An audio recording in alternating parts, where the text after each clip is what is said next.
Ahora sí, se puede visualizar.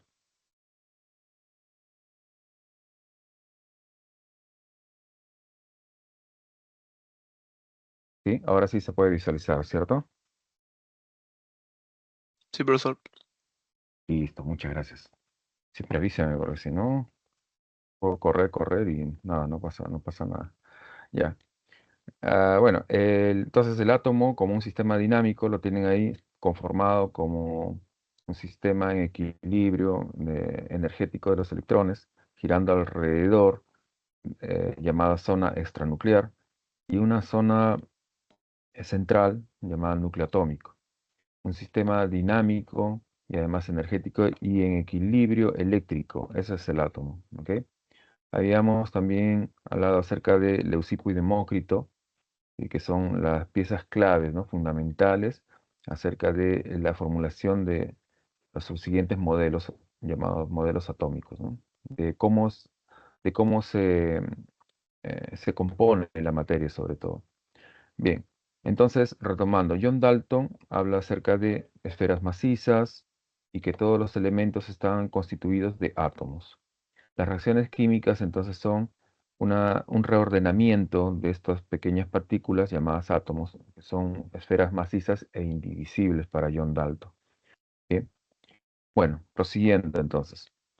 J. Thomson, él formula más bien una superficie, que el átomo es en realidad una superficie de carga positiva en la cual se encuentran adosados o embebidos los electrones.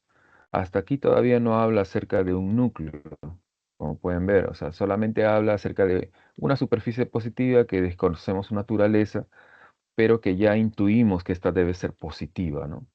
¿Por qué? Porque en ese tiempo ya casi estaban ya eh, en el argot, digamos, ¿no? Científico, debido a los descubrimientos, pues, de Coulomb, ¿no? Acerca de la naturaleza de las cargas. Entonces, esto se extrapola también, este razonamiento, a la parte más pequeñita, ¿no? La del átomo, ¿no? En el caso de Thomson, él habla acerca de cargas positivas y cargas negativas en el tiempo, casi por ahí más o menos, de Coulomb, ¿no? Bien, vamos a ver después más adelante, ¿no? Que también algo parecido ocurre con los descubrimientos de Faraday, ¿ok? Cuando hablamos acerca eh, de ácidos y bases, ¿no? ¿Ok? Bueno, sigamos. Entonces, una superficie positiva, ¿no? En la cual se encuentran adosados los electrones, ese sería el modelo de Thomson. También a veces llamado budín de pasas o pastel de pasas, ¿no? Algo así. Sí, pastel de pasas. Ajá, ahí está, modelo del pastel de pasas. Bien, el modelo de Ernest Rutherford, o también llamado modelo nuclear, trata acerca de que él empieza a deducir este modelo debido a sus experiencias, ¿no? Pone una lámina de oro en la cual bombardea unas partículas cargadas positivamente, y este bombardeo de las partículas, al chocar o al impactar con la lámina de oro, algunos la atraviesan, así como otros también son deflectados. ¿Qué significa deflectados? Desviados, ¿no? Desviados. Entonces, impacta la partícula alfa cargada positivamente y luego retorna, o bien algunas pasan. Bien, ante este hecho, Rutherford mm, hipotetiza un sistema en el cual los electrones se encuentran de repente no eh, mm, de una manera que em, no permitan, digamos, la entrada, sino más bien él lo que hace es deduce que hay un gran espacio vacío entre algo que es positivo y el electrón. Ahora, ¿cómo deduce que es positivo ese centro? ¿No? Porque dice, debe haber una tal repulsión que haga que la partícula alfa choque con también algo extremadamente macizo y también positivo. Entonces hay una repulsión que hace que esa partícula alfa sea desviada. Entonces él intuye, ¿no? Él hipotetiza de que este modelo que él va a plantear más adelante, eh, eh, hay dentro algo positivo, macizo, ¿sí? Masivo, ¿ok? Que es casi el 99.9999% de la masa del átomo, que es como se verá más adelante, ¿sí? Pero que hay un gran espacio entre los electrones y también el núcleo. A este modo de hipotetizar, además, le agregó algo más, una semejanza, un símil a un sistema planetario. O sea, es decir, todavía no nos habla acerca de si están en órbitas o cómo es el giro, todavía no nos habla de eso. Pero sí también podemos intuir que se asemejaba a una especie de sistema planetario, ¿no? Todavía no bien descrito todavía, ¿no? Bueno, luego tenemos a Bohr, pero Bohr se basa también precisamente en el modelo atómico de Rutherford. ¿Cuál ha sido la experiencia de Bohr? Bohr dice, está bien, Rutherford habla acerca de electrones girando alrededor de un núcleo positivo, macizo, masivo, pero no nos dice cómo están girando los electrones. Entonces, él pone hincapié en algo, ¿no? Una observación, coloca este modelo de Rutherford. Bohr entonces dice, los electrones no pueden girar alrededor del núcleo y luego ser eh, atraídos por el núcleo. ¿No? Habría un colapso entonces de este sistema, ¿no? Porque si nosotros analizamos, el electrón estaría girando eternamente, eternamente, eternamente, y luego, ¿qué pasaría? Luego, de repente, en algún momento, ¿no? Pierde energía cinética, y por perder energía cinética, entonces gana la energía potencial eléctrica, y luego sería fuertemente atraído los electrones hacia el núcleo. De este modo, entonces, bueno, habría un colapso, habría, bueno, un fenómeno pues, extraño, ¿no? Cual no nos permitiría, ni siquiera permitiría la vida, ¿no? En sí.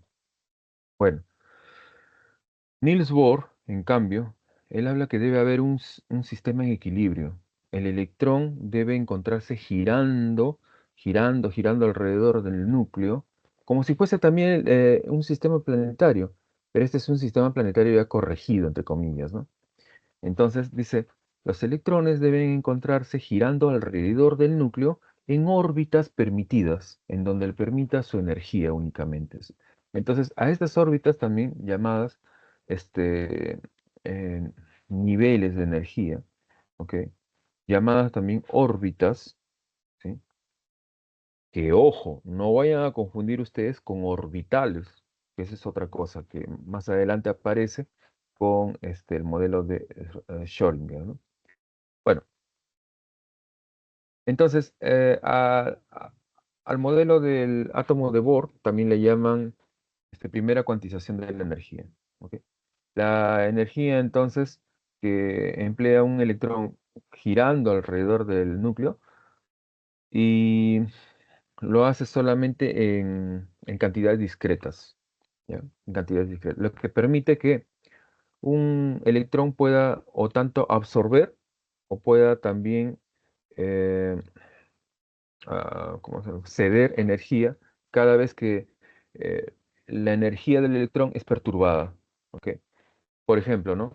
Lo impacta un fotón, ¿no? Entonces se eleva la energía cinética del electrón y se promociona de repente a otro nivel de energía.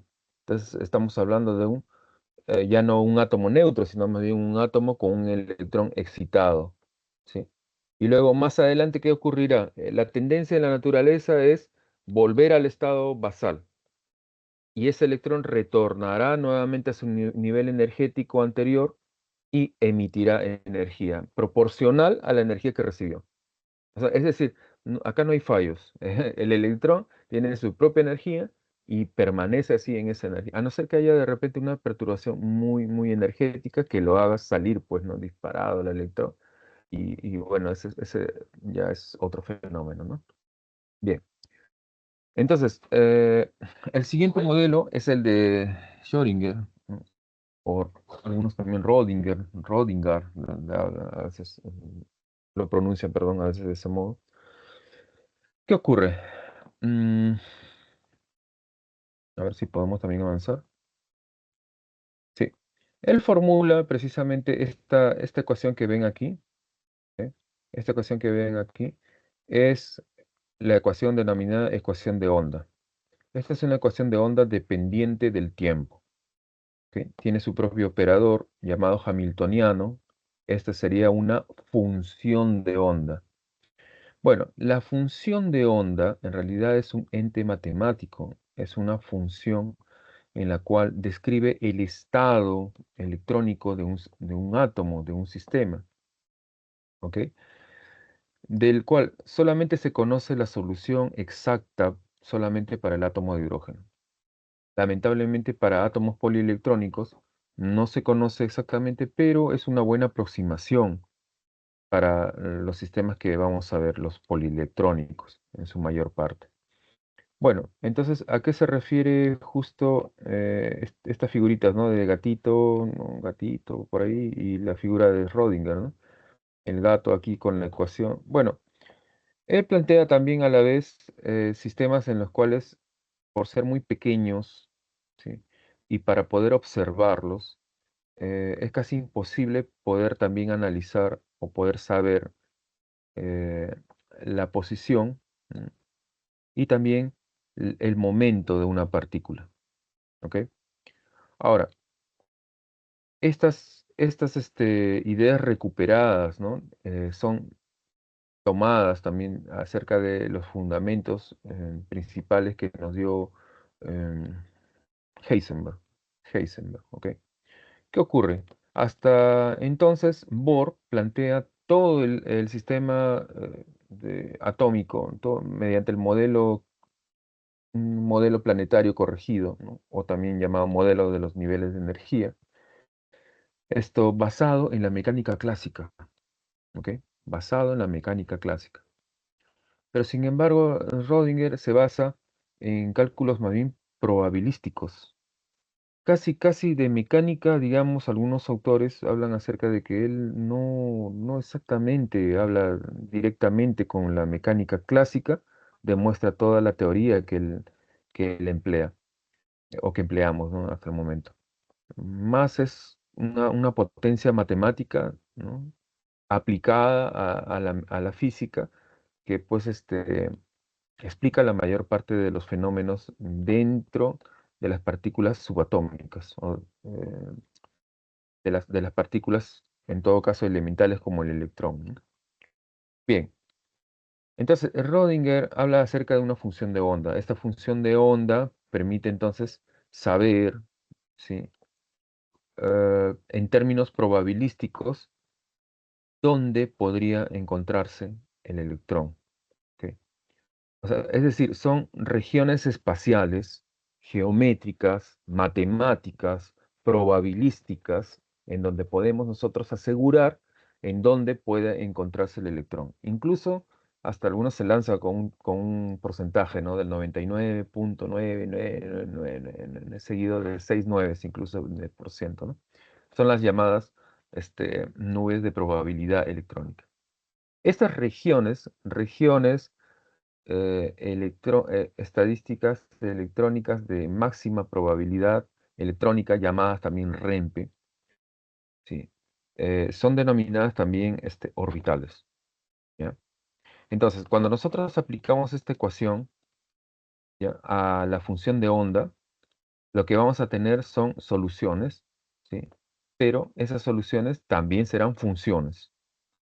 Y esas funciones, después más adelante vamos a ver que encajan con cada uno de los parámetros que debemos nosotros formular, ¿sí? Para obtener una cierta región o claro, una cierta región probabilística en donde se encuentra el electrón. Hablo de los números cuánticos, ¿no? Como parámetros. Veamos, sigamos.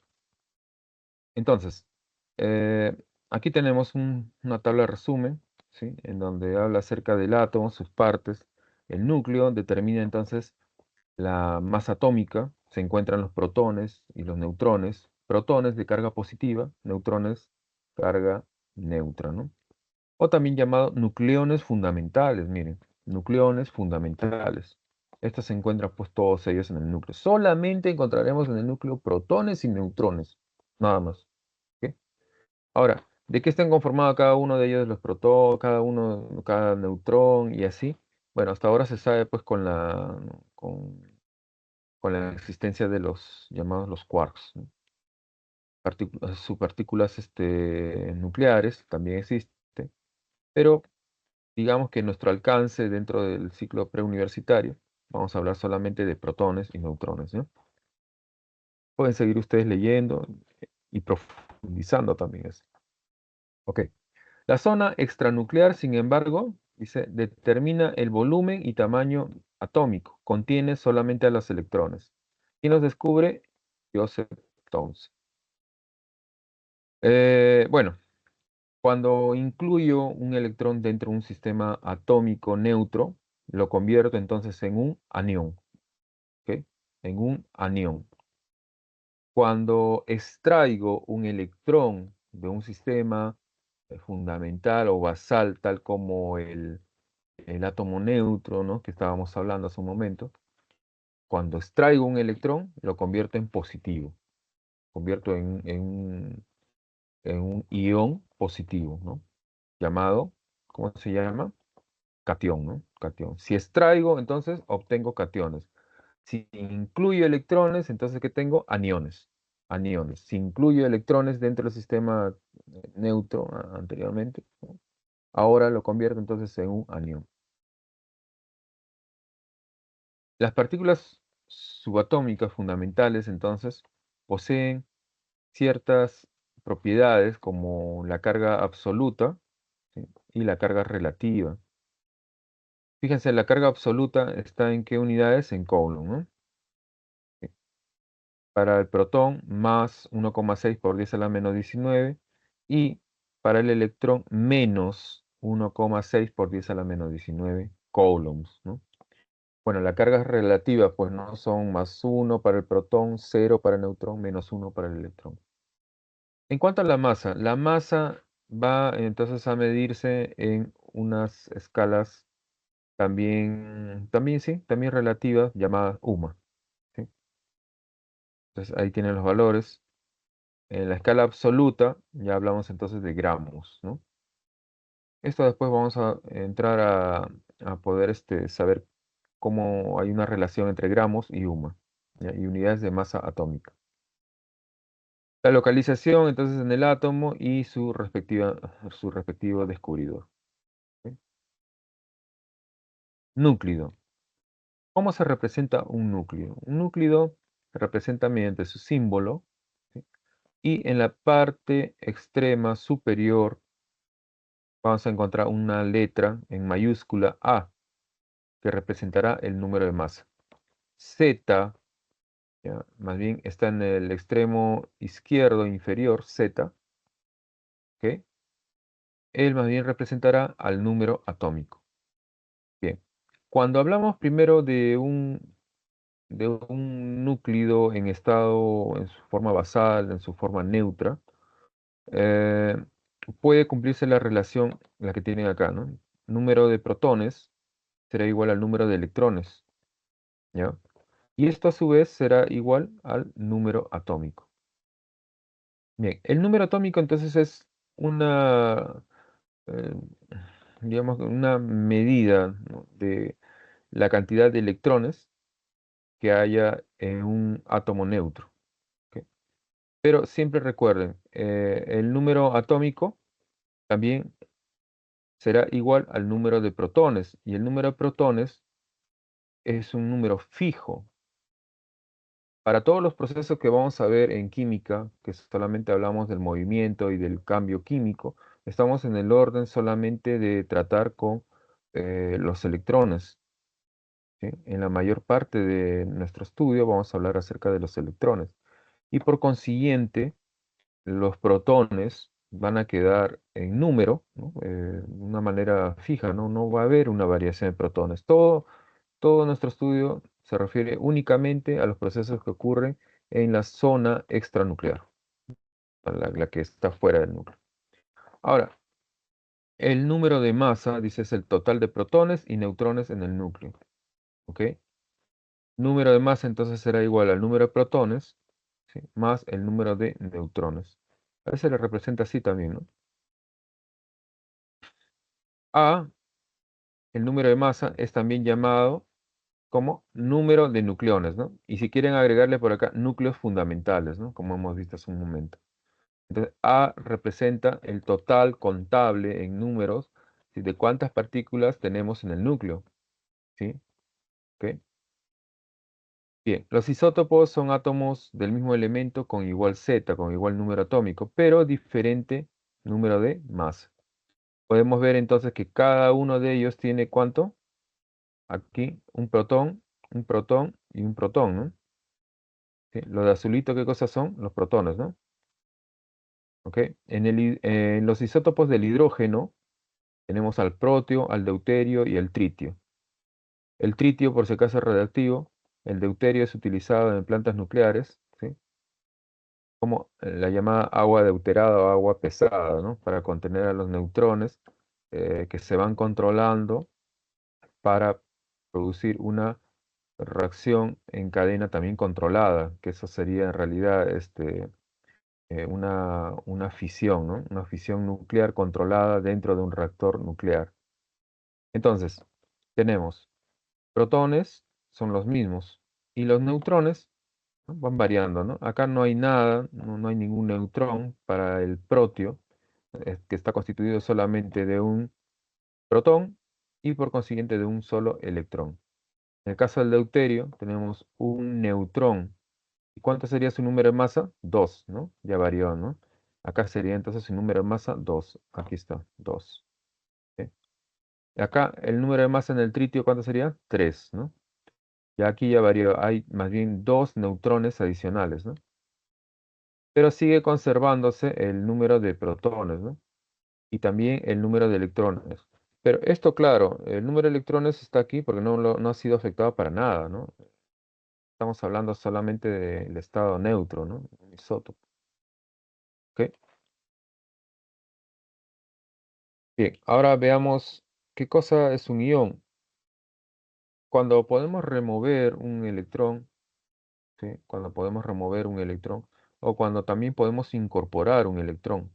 Cuando lo incorporamos, hablamos de un anión, ¿ya? Cuando incorporamos electrones, cuando incorporamos carga, ¿ya? Y siempre esa carga va a ser proporcional también.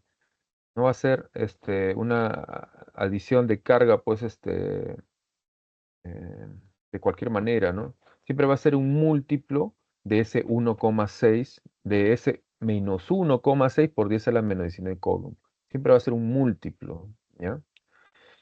Porque esto después vamos a verlo más adelante en electroquímica. Y después, ¿no? A veces hay personas, bueno, ¿no? Estudiantes que preguntan, ¿de dónde sale ese 1,6? Bueno, ese 1,6 representa entonces eh, todo lo que nosotros sabemos acerca de la cuantización de la carga, ¿no? Eh, Dado los estudios de Coulomb, ¿no? Bien, entonces tenemos que el número de electrones, ¿sí? Puede también escribirse como el número atómico más las cargas que nosotros hayamos agregado a la zona extranuclear, ¿no? Se produce entonces cuando el átomo gana electrones, y cuando un átomo gana electrones hablamos de reducción. Cuando se reduce entonces un átomo, hablamos entonces de una reducción y adquiere carga neta negativa. En el caso del catión, de la misma manera, ¿no? Se puede producir entonces cuando un átomo más bien, se remueven electrones, ¿no? Y ocurre, ¿qué cosa? El fenómeno de la oxidación. Adquiere así entonces carga neta positiva, dejó de ser un átomo neutro. Entonces, el átomo neutro, ¿qué va a pasar? Se va a convertir en un ión, ¿no? Ión de carga positiva, carga neta positiva. Ahí tenemos entonces, ¿no? El número de electrones varió haciendo que el número atómico se le reste la cantidad de carga, ¿no? La cantidad de carga que ha liberado, se removió, etcétera. ¿Ok?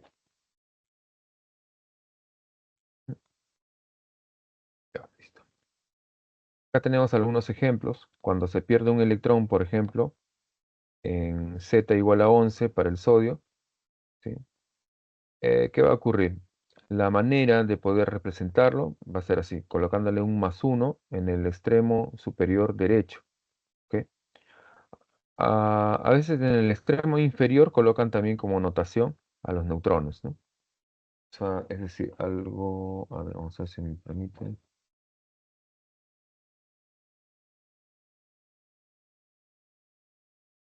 Sí, algo así, ¿no? Tienen así el núcleo, la representación del núcleo, A, número de masa, Z, el número de protones, y por acá le ponen carga o bien positiva para un cation o bien carga negativa para un anión, ¿no? Y a veces acá colocan una letra. Esta significa el número de neutrones, ¿ya? Esta es la forma, bueno, sería una forma simplificada, reduccionista, llámenle como quieran. Pero a veces en los textos se puede verificar esto, ¿no?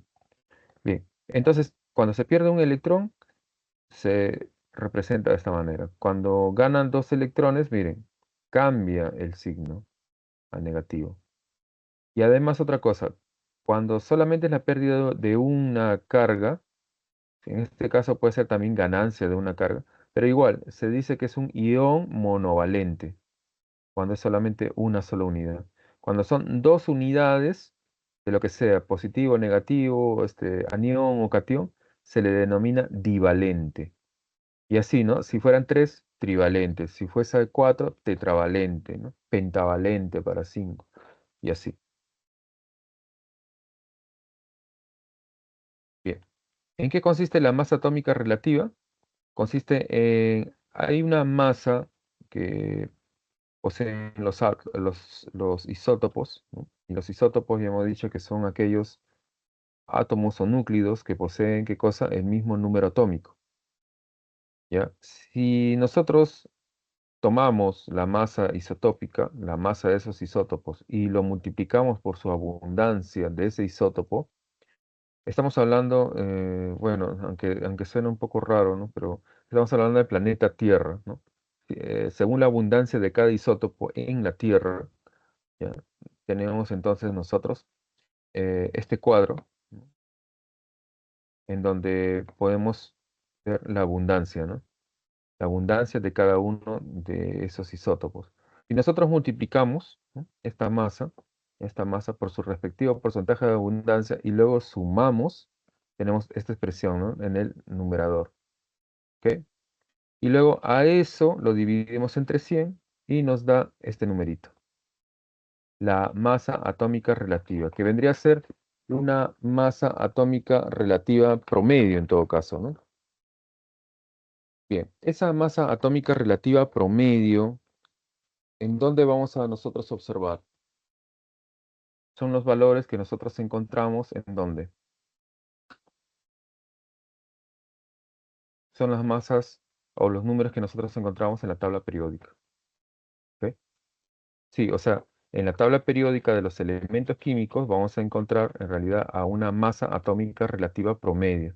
Va a representar en realidad a las masas de cada uno de los isótopos. Por eso se le llama tabla periódica de los elementos, ¿sí? Que no es otra cosa que cuando hablamos de la masa de esos elementos, tomamos un promedio de la masa atómica de cada uno de los isótopos. Y, bueno, lo, lo- lo representamos así, ¿no? En la tabla periódica de los elementos.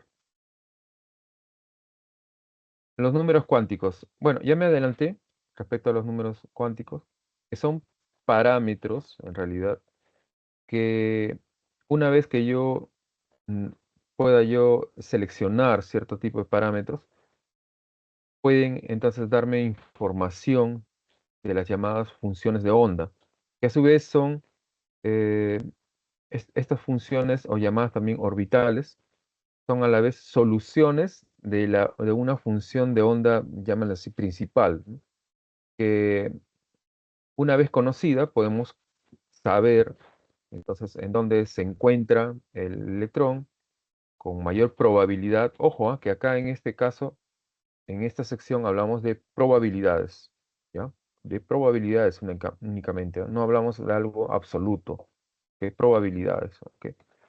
Entonces, así, la zona extranuclear posee niveles de energía que contienen subniveles a su vez, y también está formado por orbitales. Estas son lo que hace un momento he explicado, ¿no? Los orbitales. Bueno, puede ser entonces un orbital semilleno, un orbital lleno. ¿Por qué coloco así estas flechitas? Porque hay principios directores que nos van a mostrar cómo debe hacerse el llenado, ¿sí? La configuración electrónica, en la configuración electrónica de los átomos. Acá, a un costado, tenemos la forma de cada uno de los orbitales, del tipo S, aquí, en esta parte, sí, el tipo S, que son esféricos, del tipo P, que son dilobulares, y en su mayoría tetralobulares para el D, a excepción de este DZ2 o DZ cuadrado, a veces se le llama, muchas veces le llaman, digo, DZ cuadrado. Y bueno, los orbitales F, ¿no? Los orbitales F, que son cada vez más complicados, ¿no? Y es que son soluciones numéricas, son soluciones numéricas. Son representaciones entonces de regiones matemáticas, ¿no? Y cada una de ellas son pues eh, probabilísticamente se encuentra ahí el electrón, ¿no? Entonces, sigamos. El número cuántico principal varía de uno y esto hasta el infinito, bueno, no sé. Bueno, eh, el número cuántico principal puede variar del uno así 2 3 4 5 6 7 y en nuestra tabla periódica en la actualidad hasta 8, ¿no? El resto ya es una especie ya matemática ya, ¿no? De un formulismo matemático, ¿no? En todo caso. En la experiencia, por lo menos hasta lo que se sabe en la actualidad, 8 niveles, ¿no? Cuanto más alejado del núcleo se encuentre un electrón, ocupará un nivel con mayor energía y será menos estable. El número de electrones máximo, o el número de orbitales en un nivel, ¿no? En función del número cuántico principal, será n cuadrado. ¿Ok? Quiere decir que para el nivel 1 tenemos ¿cuánto? Número de orbitales, 1. 1 al cuadrado, 1. Pero si queremos saber qué cantidad de electrones hay, debemos multiplicarlo por 2. Ese es el máximo número de electrones que puede contener un orbital. ¿Ya? Digamos. Otra cosa. También nos brinda información sobre la energía, ¿ya? Del orbital y también sobre el tamaño del orbital. ¿Ok? L, en cambio, varía desde cero y hasta un lugar menos que el número cuántico principal. ¿Ya? 0, 1, 2, 3, 4, 5, 6, 7, así. Hasta 7, digamos, ¿no?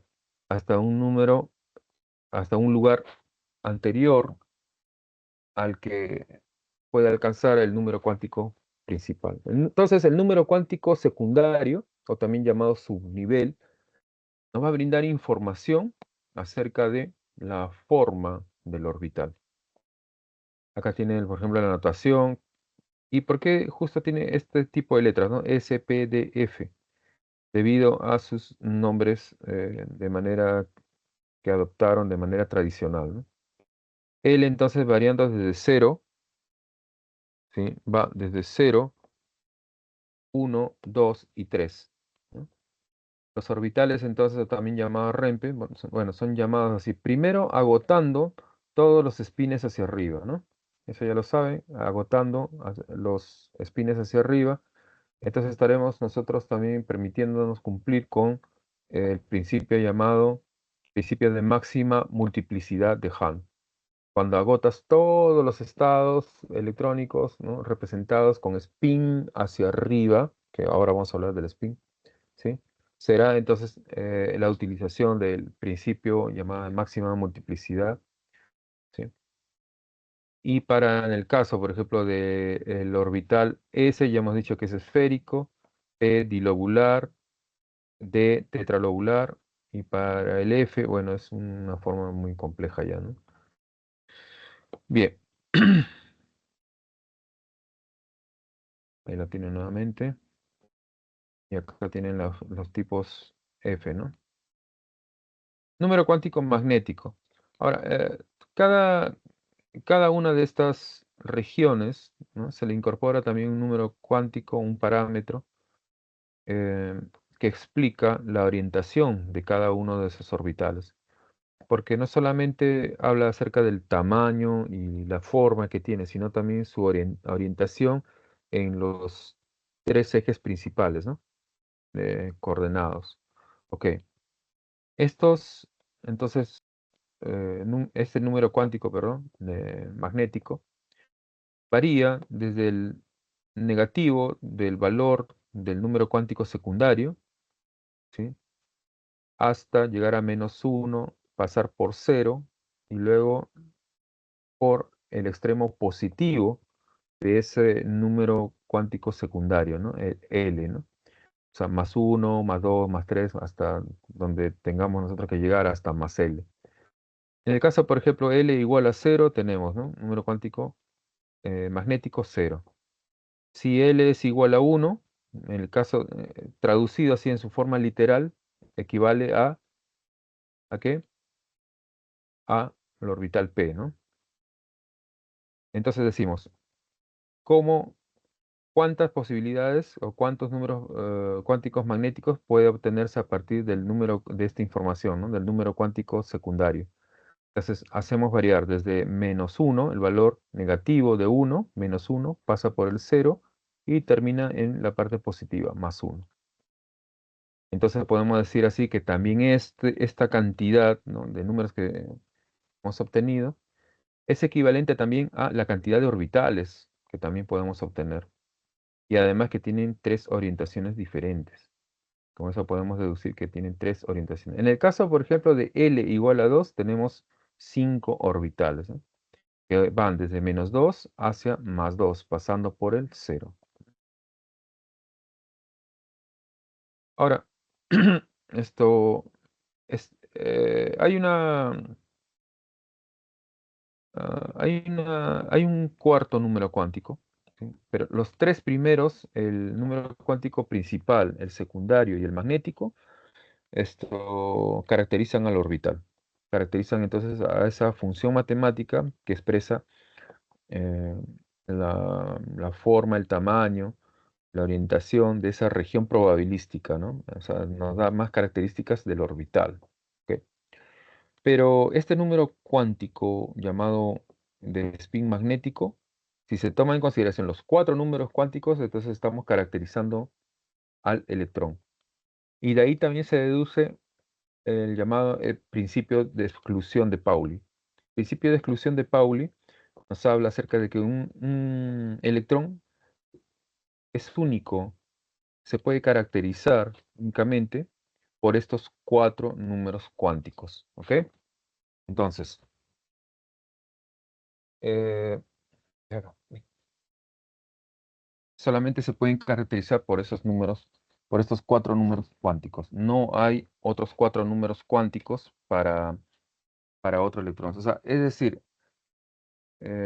esta pertenencia de estos cuatro números cuánticos es única, ¿ya? Es única para cada electrón, dentro de un sistema electrónico como es el átomo. ¿Ok? Bien. Entonces, tenemos el número cuántico principal, que nos determina para el electrón el nivel principal de energía y que también tiene ¿sí? o determina el tamaño o volumen efectivo, llamado así. Y con esa tablita, pues esto resume todo lo que hemos hablado, ¿no? Y además se expresa como una cuaterna, los números cuánticos, ¿ok?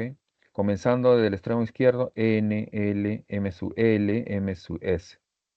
Acá tienen la forma de cómo varían cada uno de ellos, ¿no? Siempre el número cuántico principal mayor que el número cuántico secundario y mayor o igual que el número cuántico magnético. Este es en caso de, bueno, de hablar en términos numéricos, ¿no? Bueno, bien, ahora tenemos la distribución electrónica. Una vez que ya conocemos entonces el principio de exclusión de Pauli, que conocemos el principio de máxima multiplicidad de Hahn, ¿ok? Podemos ahora hablar acerca del principio de construcción de Aufbau. Ahora, Aufbau, ojo, Aufbau no es un científico. Aufbau es una palabra alemana que significa pues construcción, ¿no? ¿Ok? Entonces, esta construcción de este sistema se basa en cuanto a la energía relativa de cada electrón. La energía relativa de cada electrón se consigue sumando el número cuántico principal más el número cuántico secundario, o sea, el n más l. ¿Ok? Y según eso, nosotros podemos entonces encontrar que, por ejemplo, ¿no? Para,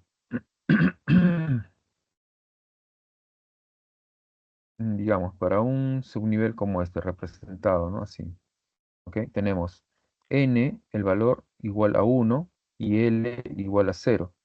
La energía relativa, entonces vamos a tener que es 1 más 0 igual a 1. ¿Ok? Ahora, eh, pongamos en comparación a un subnivel, por ejemplo, 3p5, ¿no? Donde n va a ser igual a ¿cuánto? A 3, ¿no? Y p, ¿qué va a representar p? P va a representar a, a 1, pues, ¿no? El valor de 1. O sea, el valor de L igual a 1. Entonces la energía relativa, ¿cuánto será ahí? Será 3 más 1, 4, ¿no? Él va a tener la mayor energía relativa con respecto a, a este orbital, ¿no? O sea, un orbital, en todo caso, ¿no? Que constituye el subnivel P5 o P, ¿ya? En el nivel 3 va a ser mayor en energía relativa que 1 eh, con número cuántico principal 1 y número cuántico secundario 0, ¿ya? Esto es debido a la energía relativa. El mencionado tiene una energía relativa 4 y el otro tiene una energía relativa de valor 1. Entonces, el principio de Aufbau lo formula Niels Bohr, ¿ya? Ahora sí, esto sí tiene razón, ¿no? Tiene lógica hablar acerca de un científico que lo formula, el principio de Aufbau o de construcción, ¿sí? Y una regla mnemotécnica que aparece por ahí es la llamada regla de Moller o Molière, ¿no? Que dice ahí. Bien, lo otro ya ha sido explicado. Pasamos entonces a ampliar un poco, ¿no? El principio entonces de exclusión de Pauli nos habla acerca de lo siguiente. Un orbital solo puede contener dos electrones, ¿ya? Solamente puede contener dos electrones. El principio de exclusión de Pauli es cerrado respecto a este tipo de concepto, ¿ok? Solamente contiene dos electrones y además estos deben tener sus espines opuestos. O sea, esta forma así de diagramarlo es incorrecto. Este es lo correcto, ¿ok? Luego, en un átomo, dos electrones, dice, en un solo átomo, dos electrones no pueden tener los mismos números cuánticos, o sea, la cuaterna esa de la que les hablé, ¿no? No puede ser igual. Mínimamente puede hacer que se diferencien en este último número cuántico, en el de spin, ¿no? Principio de máxima multiplicidad o regla de Hahn. Bien, acá es donde se agota, primero en el llenado, ¿no? Todos los spins hacia arriba y luego recién se procede con el spin contrario, ¿no? A completar el llenado de todo ese subnivel. ¿Ok? Este es el caso, por ejemplo, de 3p4 y de 3d6. Esta es la forma correcta para el 3p4, ¿no? Empezamos así, ¿no? Una hacia arriba, dos hacia arriba, tres hacia arriba. No me permite más en función a este principio, pero sí en espines opuestos, ¿no? Entonces completo el cuarto electrón hacia abajo, ¿no? Siempre de izquierda a derecha. ¿Ok? ¿Qué representa este menos uno, cero y más uno? ¿Qué representa, chicos? ¿Mm? El número cuántico magnético. Muy bien, ¿sí? Eso es lo que representa el número cuántico magnético. Está representado debajo de esta rayita, ¿sí? De este guión en todo caso. Y colocando abajo representa el número cuántico magnético. A estas rayitas se le denomina también diagrama de orbitales. ¿Ok? A veces puede ser una rayita, como también puede ser una cajita. Em, Originalmente eran unas cajas, ¿no? Unos cuadraditos, ¿no? Pero ahora ya pues no solamente se colocan nada más guiones. El principio de Aufbau. Entonces, el principio de construcción, este es en función de su energía relativa. ¿Ya? Comenzamos entonces. Para el nivel 1, ¿sí? El de menor energía relativa, tenemos ¿a quién? Al 1s2. ¿No es así? Al 1s2, al término 1s2. En el nivel 2, luego tenemos al 2s2 al 2p6. ¿No es así? Entonces continuamos así, ¿no? Del 1s2 hacia el 2s2 y luego salta al 2p6. Y de ahí, energía relativa, ¿quién continúa? Del 2p6, el 3s2. Si ustedes van analizando así, ¿sí? Va siempre del de menor energía relativa hacia el de mayor energía relativa. Y con ello completan hasta 98 electrones en su llenado. Claro, hasta el nivel n igual a 7, ¿no? Yo les dije que máximo he visto por ahí n igual a 8, ¿ok? Y se verán viendo todavía más cosas, ¿no? Porque seguimos nosotros, ¿no? O sea, es decir, ¿cuál es la finalidad? ¿Cuál es la finalidad de que el hombre explore elementos, ¿no? Que de repente van a durar seguramente un segundo o menos de un segundo? ¿Mm? ¿Cuál es la finalidad? Hallar nuevos elementos y que con ellos se puedan sintetizar, en todo caso, nuevos materiales, ¿no? Explorar nuevas propiedades. Interesante, ¿no?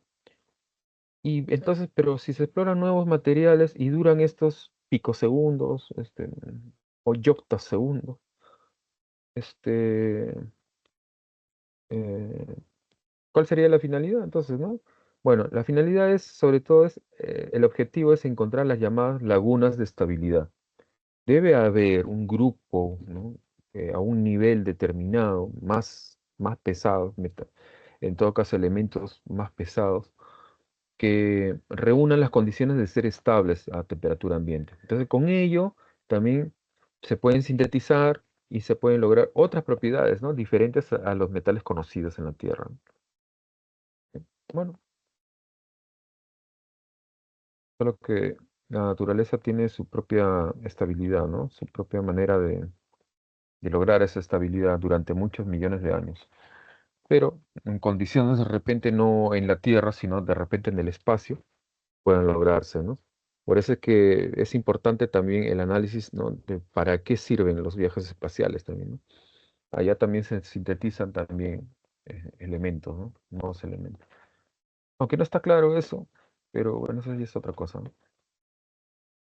Bien, la distribución electrónica, entonces, tenemos, mire, al 1s2 podemos completar el valor de la configuración electrónica o también distribución electrónica del helio. Es un gas noble, ¿no? Entonces, a esta parte le vamos a llamar también core o kernel, ¿ya?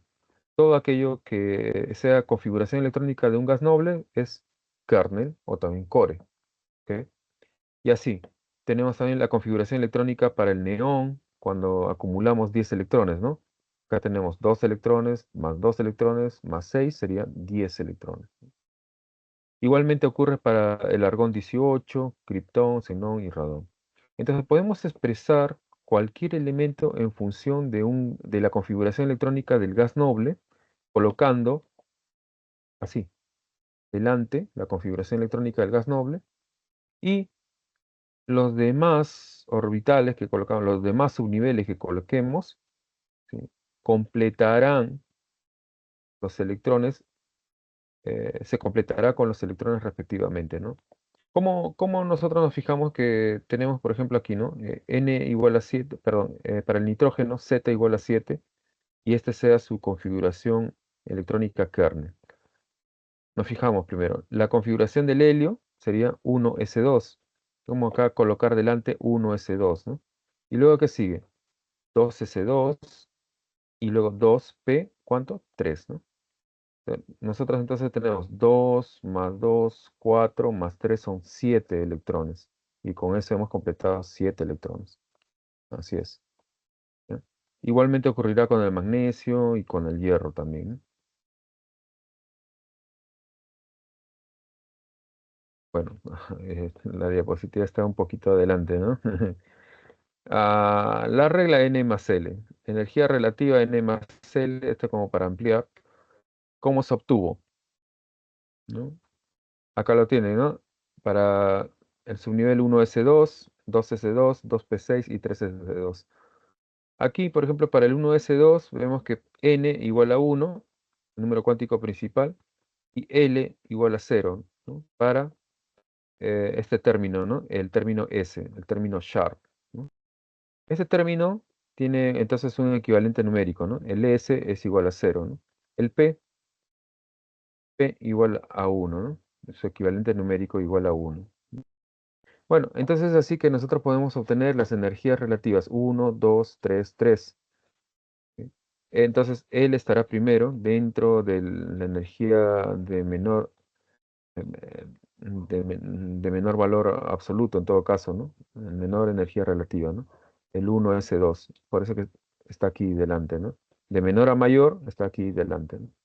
Luego sigue, ¿quién? 2s2, ¿sí? Ahora, acá aparece tachado, ¿no? Aparece tachado.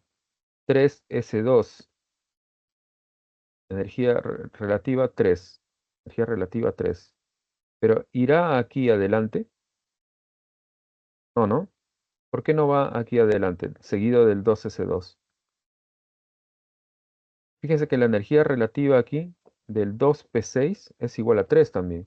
Entonces, ¿quién iría primero?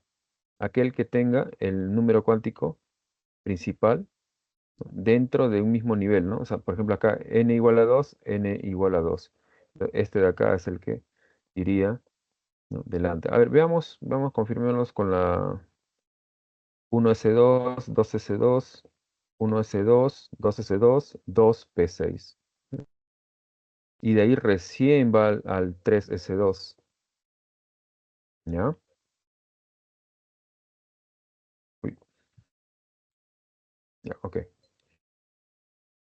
Luego hay algunos elementos que no cumplen el principio de Aufbau, y entre ellos tenemos al cromo, molibdeno, al cobre, a la plata y al oro.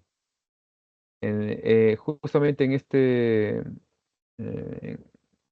en esta, ¿cómo se llama? Anomalías, ¿sí? Todos ellos acaban en D4. Cuando acaban en D4, más bien toman un electrón del nivel anterior, ¿no? S, y del subnivel S extraen un electrón para volverlo, ¿qué cosa? Un D5. En el caso de los que terminen en D4, terminarán ahora en D5. Igualmente ocurre también para un nivel incompleto, ¿no? Como el D9. Tiende más bien a completarlo, ¿no? Bajo el mismo esquema, bajo el mismo proceso. Remueve un electrón del, del nivel, del subnivel S, ¿sí? Remueve un electrón y lo toma para tener un subnivel lleno, ¿no? Como es el caso del D10, que es más estable. Entonces se gana mayor estabilidad completando un subnivel semilleno o también completando pues un nivel en toda su totalidad, ¿no? Un subnivel como es el D en toda en su totalidad, perdón. Tenemos entonces que la configuración electrónica no puede acabar en D4, ¿sí? Gana mejor estabilidad completándose en D5. Y acá también para el cobre en D9 no acaba, sino más bien acabaría en D10. La configuración electrónica de iones. Bueno, cuando remuevo o cuando incorporo electrones siempre debe ser desde el último nivel electrónico. ¿Ok? En el caso, por ejemplo, acá del azufre, del elemento azufre, ¿ok? Y lo que vamos a hacer es incorporar electrones. Entonces, ¿en dónde lo incorporo?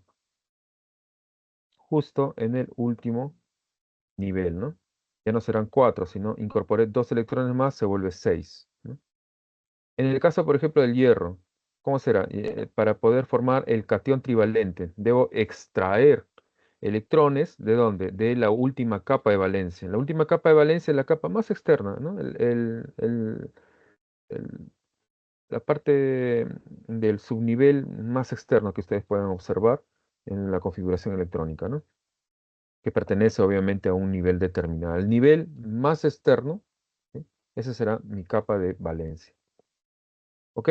Entonces, aquí extraemos dos electrones del nivel más externo, dos electrones, y un electrón de aquel que le sigue, ¿no? Digamos, del contiguo, ¿no? Del subnivel contiguo, ¿en qué? ¿Basado en qué? En la misma configuración electrónica, solo que solamente extraemos un solo electrón, ¿no? Para que sean tres en este ejemplo. Entonces nos quedará así nuestra configuración electrónica. ¿Sí? Fíjense que aquí el 4s2 ya no aparece aquí. A veces colocan, ¿no? 4s0, 4s0 y el 3d5, ¿no? Me parece una forma más apropiada, ¿no? Pero no todos a veces tienen a simple vista para poder verlo, ¿no? La configuración electrónica a, a solo un primer vistazo, ¿no? Bien, las especies isoelectrónicas son aquellas que poseen el mismo número de electrones. Listo, con eso se acabó. Igual número de electrones e igual configuración electrónica, por consiguiente, ¿no? Cabe, dice, destacar que estas especies químicas con el mismo número de electrones no garantizan la misma configuración electrónica. ¿Ya? Claro, porque puede ser que de repente estamos hablando de iones y de repente por ahí un ion con un catión puede ser que de repente puedan por ahí coincidir en el número de electrones. Estas especies se dice que son isoelectrónicas, igual electrones, igual número de electrones. Bien, ahora sí entramos a lo más bonito, ¿no? La ley periódica moderna, ¿no? Son 7 periodos, aquellas filas horizontales, y son 18 grupos, aquellas columnas, ¿no? En posición vertical, ¿no? Grupo A son los elementos llamados representativos y lo conforman ¿quiénes? El bloque S y P. ¿Dónde está el bloque S y P? Aquí está, ¿no? Bloque S y P. Todo lo que ven así coloreado en su tabla periódica, ¿sí? Corresponde a los bloques S y P. ¿Qué más? Hay 18 grupos y los llamados, el grupo B o elementos de transición, ¿no? El bloque D se le llama metales de transición y el bloque F metales de transición interna. ¿Ok? Entre los metales de transición interna ya hemos visto también un problema, ¿no? Que dice que China pues ocupa el control del 80% de estos metales de transición, ¿no? O también llamados metales o tierras raras también, ¿no? Bueno, estas tierras raras son importantísimos para la economía, para la fabricación de luces LED, por ejemplo, ¿no? O también este, algunos materiales con propiedades foto, fotoeléctricas, ¿no? En el caso, por ejemplo, de los televisores de plasma o cristal líquido, ahí se emplean también tierras raras. Bien, los elementos cabecera, llamados así también, son en los metales de transición el actinio y el lantánido, que son dos columnas que ustedes van a ver así, horizontales, fuera de la tabla periódica, ¿no? Le llama metales de transición interna. ¿Ok? Ahora, los metales de transición solamente ocuparán desde la columna 3 hasta la columna 12. Ellos son metales de transición. ¿Ok? Y a ellos les corresponde también un número, o perdón, una letra a su costado, ¿no? De un número romano, ¿no? Contiguo. La letra B. Los elementos representativos estarán más bien con un número romano acompañado con una letra A, ¿no? Y acá tienen a los elementos cabecera, lantánidos y actínidos, ¿no? De las tierras raras. ¿Dónde están ubicados ellos? Justo aquí. Por eso que hay un salto en la tabla periódica, ¿no? Del 57 al 71, que corresponde al lantánido y va hasta el lutecio, ¿no? lutecio, sí, ¿no? Ajá, lutecio. Ok.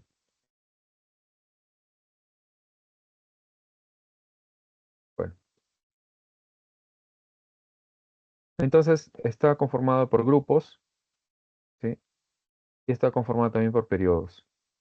Grupos, columnas, disposición de grupos están en columnas, y los periodos más bien están en una disposición de filas, ¿no? Entonces vamos desde el 1 al 2A y luego pegamos un salto, ¿no? Al 3A, 4A, 5A, 6A, 7A y 8A. Bien, el 1A está constituido por los llamados alcalinos. El 2A por los alcalinos térreos, por la familia de los alcalinos térreos. Ojo, 1A alcalinos, así simple, y 2A alcalinos térreos. ¿Ok? Luego vamos por acá, por este extremo. Gases nobles, 8A. 8A. 7A, los halógenos. Los halógenos. ¿Sí? Y acá, 6A. ¿Quién sería? La familia del oxígeno. También llamados calcógenos o también llamados anfígenos. Calcógenos o anfígenos también. ¿Sí? Como elemento cabecera al oxígeno, ¿no? Acá a los nitrogenoides, ¿no? Nitrogenoides. El grupo 5A, nitrogenoides. Y 4A a los muy conocidos elementos que siguen después del carbono, ¿no? Carbono, llamados también carbonoides, grupo del carbono o carbonoides. Y luego viene también los boroides en 3A, boroides, el grupo 3A. ¿Ok? Acá tienen la distribución por bloques, S, P, D y F. La tabla periódica como tal acompaña siempre un símbolo, ¿no? Y arriba, ¿qué cosa? El número atómico. ¿Ok? El número de masa, también por ahí, ¿no? Lo acompaña debajo, ¿no? Tenemos entonces, por sus características, ¿sí? A los metales, todo sombreado de verde. Y acá tenemos una columna que llama la atención, ¿no? Pintada de amarillo, ¿no? Los metaloides. Ellos exhiben propiedades tanto como metales como no metales. Y después vamos a ver también a los gases nobles, que se supone, ¿no? Bueno, hasta hace poco se sabe que de todas maneras los gases nobles sí forman algunos compuestos, pero no son muy comunes, sino en condiciones adecuadas y controladas, ¿no? Quiero decir que no lo van a encontrar, no es muy común encontrar compuestos con gases nobles en forma de a temperatura ambiente, etcétera, ¿no? ¿Ok? Bueno, esto, ya, seguimos, continuamos. Ah, el hidrógeno. El hidrógeno es un metal porque está justo del lado de los metales, ¿no? Pero mire que está pintado de celeste, ¿no? Está pintado casi, acá es celeste, ¿no? ¿Qué será entonces? A ver, un metal debería exhibir brillo metálico, ¿no? Brillo metálico. Debería ser un sólido, debería ser cristalino. ¿El hidrógeno lo es? No, ¿no? Está considerado el hidrógeno más bien como un lugar específicamente que le corresponde debido a una secuencia en cuanto al orden del número atómico. O sea, él tiene el número atómico 1, por lo tanto empieza desde el más extremo izquierdo, pero no significa de que tenga las mismas propiedades de esa columna en la cual ha sido posicionado. Es una posición sobre todo tradicional, ¿no? Nominal, digamos, pero no una posición debido a sus propiedades. Eso es lo que tienen que ustedes diferenciar también en la tabla periódica. ¿Ya? Ahí lo tienen. Entonces, los metales pueden ser alcalinos, alcalinos térreos, térreos o también llamados boroides. Yo no estaba tan seguro de la parte de térreos. Entonces, existen los metales también de transición y los metales de transición interna. Metales de transición, todos aquellos que hemos visto que están en el centro, ¿no? De la tabla periódica, y los metales de transición interna, aquellos que los han separado, ¿no? Como dos columnas, ¿no? Lantánidos y actínidos, ¿no? El grupo uno sería entonces el grupo 1A. Y acá colocan, ¿no? Son, miren, excepto el hidrógeno. el grupo 2 o 2A, el grupo 13, 3A, ¿sí? Pero dice además excepto el boro. Bueno, él exhibe propiedades justamente de qué tipo? Metaloides, ¿no? O sea, puede entonces comportarse tanto como metal y como no metal, ¿no? Bajo ciertas condiciones. Tipos de elementos, ahí los tienen a todos los que hemos nombrado hace un momento, a los no metales y a los metaloides. Y ahora entramos al tema de la ubicación. ¿Cómo ubicamos un elemento químico en la tabla periódica? Bueno, de esta forma, ¿no? Tomamos entonces como referencia el último electrón de valencia y el subnivel, ¿no? En el caso de cuando terminen en S1, pertenecerá al grupo 1A, o también llamado grupo 1, ¿no? En números arábigos, ¿no? Recuerden que esto existe en números arábigos del 1 al 18, ¿no? Los grupos son del 1 al 18, son 18 columnas en todo caso. Esta forma de representar con un número romano adelante y una letra, ¿sí? Conviene hablar de que existen de dos tipos, ¿no? La letra B, la letra A. La letra A era la familia de los elementos representativos, ¿no? Y B, la familia de los elementos de transición, en todo caso, ¿no? Bueno, en cuanto a los representativos, van del 1 hasta el 8A. Y acá, miren, por ejemplo, tenemos el 3A. El 3A, si quieren, ustedes pueden sumar, ¿no? Si desean ustedes hacer por este modo, ¿no? Tiene 3 electrones de valencia, ¿no? Para un mismo nivel, ¿no? En un mismo nivel, 3 electrones de valencia. Entonces pertenecerá al 3A. Y nos fijamos también N. N, ¿qué implica en la posición de un elemento? N implica, ¿no? Una fila horizontal, ¿no? Una fila horizontal. Entonces, si nosotros quisiéramos ubicar, por ejemplo, un elemento hipotéticamente, ¿no? Que sería 3s2, 3p1, la capa de valencia, hablaríamos entonces de que pertenece a la tercera fila horizontal, ¿no? De arriba hacia abajo, en la tercera fila horizontal, ¿sí? Y además, ¿en cuánto? En la tercera columna, ¿no? Contamos de izquierda a derecha. Uno, dos, y luego saltamos, ¿no? Al lado de los boroides, ¿no? Y encontramos ahí, ¿no? Justo en el, en el periodo 3, ¿no? Justo aquel que acaba en NS2NP1, ¿no? En 3S2, en 3P1. Así como nosotros ubicamos, ¿no? Los elementos. Entonces, el último nivel mayor, n, nos indica el número de periodo, el periodo al cual pertenece el elemento. El electrón de valencia o el electrón del último nivel nos indica el grupo, ¿no? 2. ¿Qué pasará entonces con el grupo B? En el grupo B también igual ocurre lo mismo, ¿no? Podemos acá hacer una suma, ¿no? 2 más 1, 3B, 2 más 2, tenemos 4B. Pero también acá hay una cosa, miren, en la última capa de valencia debe tener esta forma. El último nivel, el mayor n, debe estar acompañado por el subnivel S2. Y luego un lugar menos o una magnitud menos, ¿no? Una unidad menos, acompañado del subnivel D. Ese será entonces el grupo B característico, ¿no? En los cuales acaba así de esa forma, o tiene esa forma el nivel de valencia. Entonces contamos los electrones, 2 más 1, 3B, 4B, 5B, 6B, ajá. ¿Y qué pasaría con este? 7B, 8B, 8B. ¿M? Acá, 8B. Acá han observado entre el tránsito entre 6B y 7B. ¿Qué pasó? Entre 6B y 7B. ¿M? Acá él debió ser más bien NS1D4, ¿no? O perdón, NS2D4 debió ser. Pero por motivos, ¿no? De la anomalía, tomó un electrón y se convirtió en D5. ¿Ya? Entonces completó todo un subnivel semilleno. El otro como corresponde, ¿no? NS2D5. Ojo, estoy explicando esta parte, ¿no? Y luego hay otro tránsito más. ¿En dónde? Acá pueden observar, ¿sí?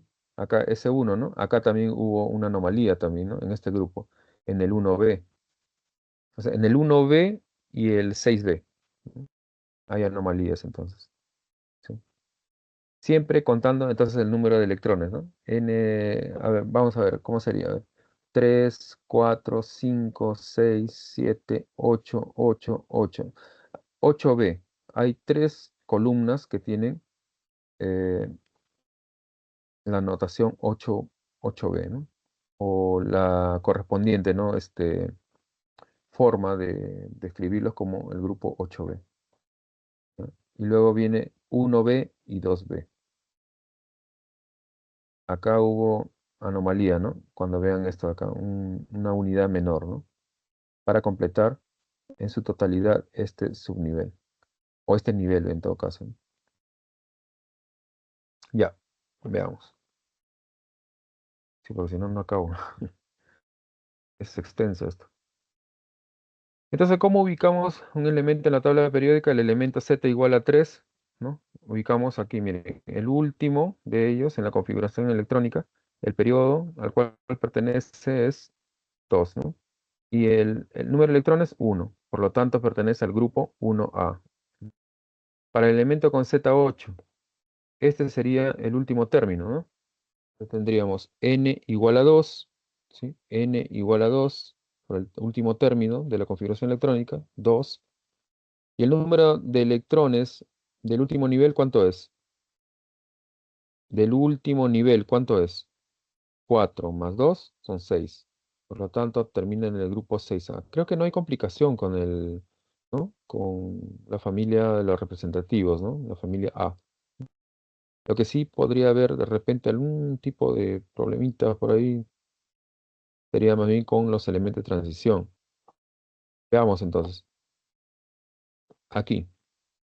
¿Cuál sería el último término en el cual debíamos fijarnos? Aquí, ¿no? En este último, el nivel, o mejor dicho, la capa de valencia y el que está un subnivel antes, ¿no? Entonces, este es un n, ¿no? N igual a 4 y acá sería un n menos 1, ¿no? ¿Recuerdan n menos 1, ¿no? Y luego, ¿qué hacíamos? Sumábamos los electrones, ¿no? 2 más 1, 3. ¿Y a qué grupo pertenecía? Al 3B. 3B. ¿Ok? Y nos fijamos en el periodo igual a 4, ¿no? Periodo igual a 4. Para n igual a 4, pues, ¿no? N igual a 4. No estamos hablando de n menos 1, sino hablamos de n igual a 4. Identificamos entonces, es importante, el número cuántico principal para ubicar las filas horizontales, ¿no? ¿Sí? Y el conteo de los electrones para ubicarnos según el grupo al cual pertenecen, ¿no? Ese sería Z, entonces Z igual a 21, Z igual a 26, Z igual a 24. Ajá, esto ya sería ya una 6B. 6B sería entonces ya una anomalía, ¿no? Una anomalía. Fíjense que acá no hay 4S2. Acá debería acabar en ¿qué? En 3D4. Entonces, ¿qué hubo acá? Una transición de un electrón pasó a ser D5 ahora. Pero el N, ¿cuánto es? El N es igual a 4. N igual a 4, ¿no?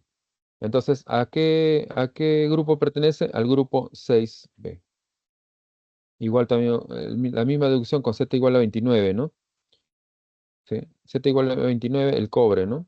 También tenía una anomalía, también lo mismo, ¿no? Removía un electrón, trasladaba para poder completar su nivel D en su totalidad, ¿no?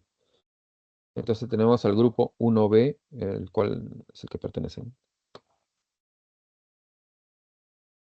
Bien, entonces ya adelanté lo que sería la ubicación de los elementos en la tabla periódica. Hacemos el ajuste entonces de periodo y grupo. Y en la intersección, ahí está justamente el elemento, ¿no?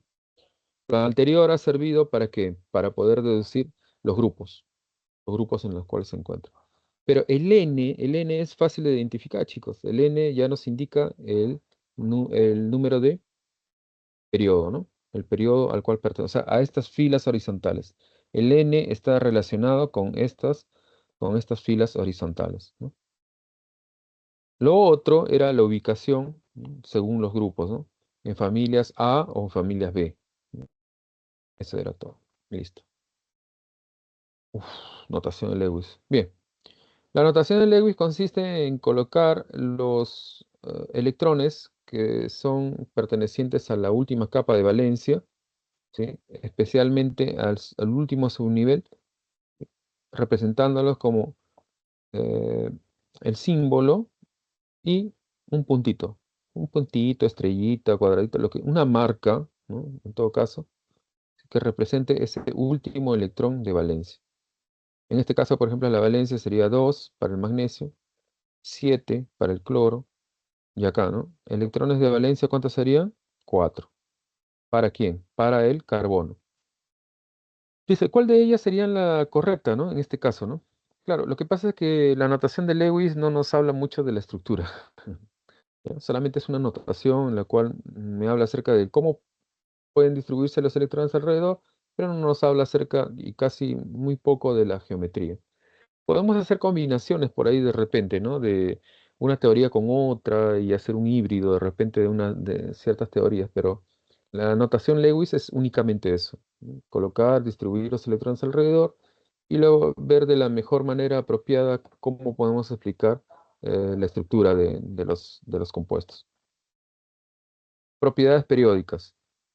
Radioatómico, radioiónico, ¿sí? Una de ellas, energía de ionización, afinidad electrónica, electronegatividad, carácter metálico y carácter no metálico. Vamos a ver si que tenemos acá una ampliación de cada uno de ellos. Sí. Bien, el radio atómico entonces se considera como aquella distancia entre dos átomos contiguos. Y si nosotros tomamos la mitad de esa distancia, de la distancia internuclear, ¿sí? Vamos a obtener entonces al radio atómico. ¿Cómo este varía? Varía aumentando en una columna de la parte superior hacia la inferior, ¿sí? De arriba hacia abajo, ¿no? De arriba hacia abajo. Esto es solamente para los elementos representativos, ojo, ¿no? ¿Ya? Porque a veces sí ponen algunos problemas medios complicados, pero no saben que eso los complica más. Porque el tema es, bueno, esas son unas discusiones, ¿no? Pedagógicas, pero el tema es el siguiente: en los elementos representativos no hay problema, digamos, que es casi hasta clarísimo esta forma del aumento del radio atómico, ¿no? De la parte superior hacia la inferior y de derecha hacia la izquierda, ¿no? En un periodo. En un grupo de arriba hacia abajo, ¿no? Pero cuando hay elementos de transición, esto está lleno de excepciones, ¿ok? Pero para los elementos representativos, por ejemplo, acá les ponen, ¿no? 1A, 2A, 3A, 4A, 5A, así hasta 8A. Esto, bueno, es evidente, ¿no? No hay mucha complicación ahí. El radio iónico, entonces tenemos que el radio catiónico o radio catión de un catión es menor que el de un átomo neutro. Claro, o sea, el sistema se comprime, ¿no? Tratando de retener toda la carga y mantener la estabilidad del sistema, ¿no? ¿Sí? Trata de comprimirse en sus capas de valencia más internas. También hay entre ellas repulsión, pero trata de disminuir las estas, ¿no? Comprimiéndose, ¿no? La nube electrónica. El radio aniónico, sin embargo, cuando nosotros agregamos, ¿no? O adicionamos carga eléctrica, por la misma repulsión de los electrones y las capas de valencia, más bien se amplía más bien el volumen, ¿no? El volumen de esa nube extranuclear, ¿no? De electrones. Ahí lo tienen, esa es su forma de cómo varía, el radio iónico. Ahora, a ver si lo tenemos acá. La energía de ionización. La energía de ionización consiste en esa energía mínima necesaria para poder arrancar un electrón o para poder, ¿no? Remover un electrón de la última capa de valencia. ¿Ok? Tenemos para el sodio y para el magnesio. Ambas están en donde, en grupos distintos, ¿no? Sin embargo, es más fácil para el sodio, ¿no? Liberar o eh, más bien incorporar más bien energía para poder liberar a ese electrón. En cambio, para el magnesio son dos energías que para obtener, ¿qué cosa? El magnesio divalente, ¿no? El catión divalente, magnesio 2, ¿no? Vamos a utilizar dos energías de ionización, ¿no? Fíjense que cada vez es mayor, ¿no? En magnitud, ¿no? Cada vez es mayor, ¿no? La primera energía para remover el primer electrón, la segunda para mover el segundo electrón. Aunque acá señalan al núcleo, ¿no? Pero no deberían estar señaladas al núcleo, deberían estar señaladas, digamos, hacia el electrón, ¿no? La energía que se le imprime al sistema para poder para que este sistema abandone a estos electrones. Bien, ¿cómo entonces varía, no? También al igual que la electronegatividad, que lo vamos a ver más adelante, ¿no? De izquierda a derecha aumenta y de abajo hacia arriba también aumenta. ¿Ok? ¿Ok?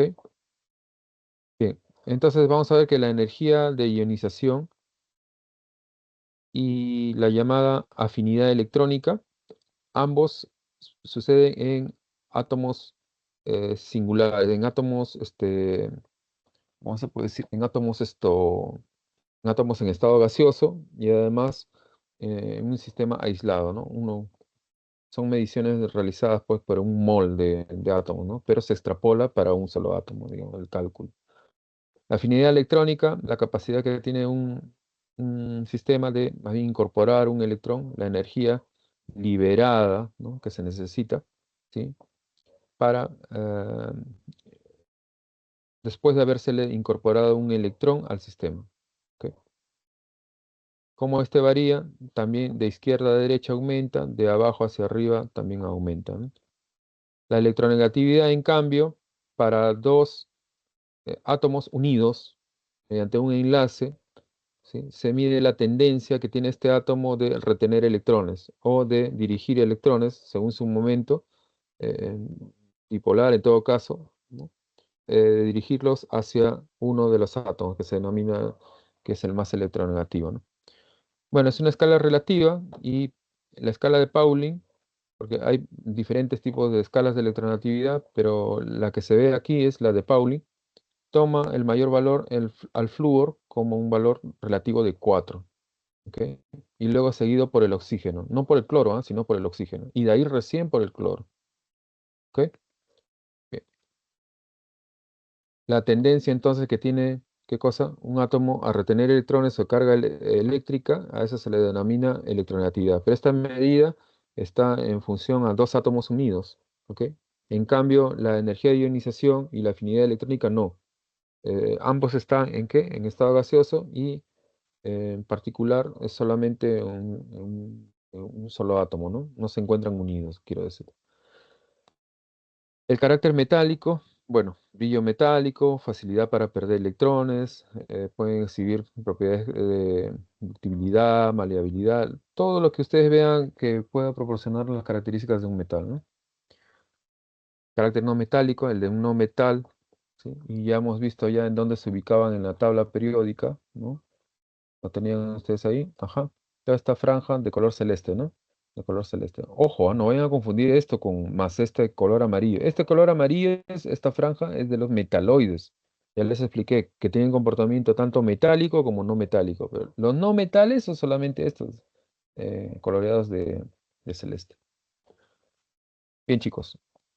Entonces voy a compartir los problemas. Y los problemas son necesariamente también teóricos, porque nos han dejado mucho para compartir, digamos, ¿no?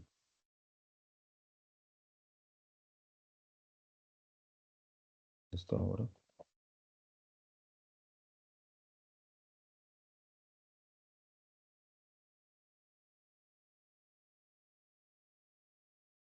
Ya, vamos a ver ahora. Ah, ya lo puse.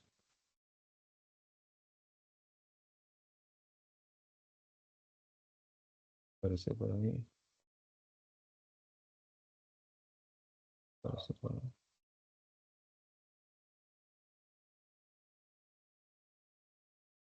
Se puede observar, sí, ¿no? El ratito.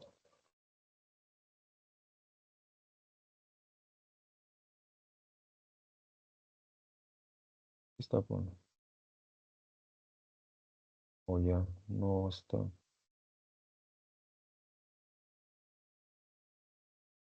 Voy a cerrar eso. Compartir. Está acá.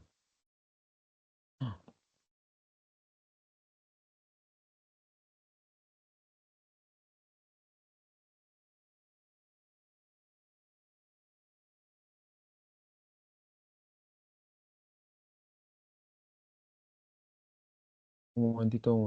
Ahorita lo ponemos aquí.